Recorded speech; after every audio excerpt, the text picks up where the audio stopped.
السلام علیکم ناظرین، سوال: نماز میں خلاف ترتیب قرات کرنا کیسا ہے؟ کیا اس سے سجدہ سہو واجب ہوگا؟ جیسے کہ آدمی پہلی رکعت کے اندر تبت یدا پڑھتا ہے اور دوسری رکعت کے اندر اذا جاء پڑھتا ہے، تو اس طرح خلاف ترتیب قرات کرنا کیسا ہے؟ تو اس کا جواب یہ ہے کہ کوئی آدمی خلاف ترتیب قرات فرض نماز میں جان بوجھ کر کرتا ہے تو یہ مکروہ تحریمی ہے، کراہت کے ساتھ اس کی نماز ہوگی۔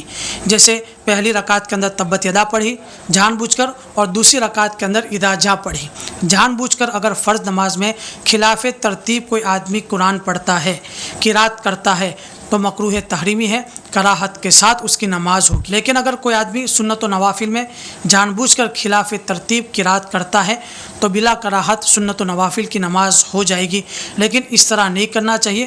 بہتر یہ ہے کہ ترتیب کے ساتھ قرآن پڑھے۔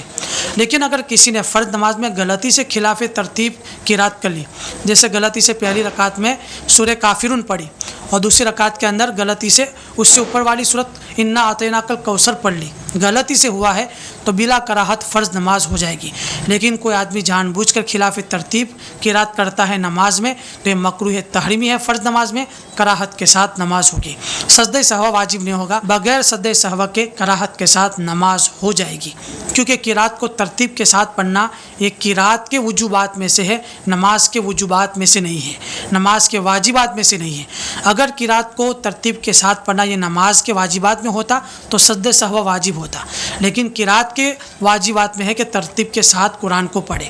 اس لیے خلاف ترتیب جو جان بوجھ کر فرض نماز میں پڑھے گا، قرات کرے گا، تو یہ مکروہ تحریمی ہے، کراہت کے ساتھ نماز ہوگی، سجدہ سہو کی ضرورت نہیں ہے۔ لیکن اگر خلاف ترتیب کے ساتھ سنت و نوافل میں قرات کرتا ہے تو بلا کراہت نماز ہو جائے گی۔ لیکن بہتر اور افضل یہ ہے، اور فرض نماز میں ضروری یہ ہے کہ ترتیب کے ساتھ قرات کرے۔ اللہ اعلم بالصواب۔ آگے بھی شیئر کرے تاکہ اور بھی لوگوں کو فائدہ ہو۔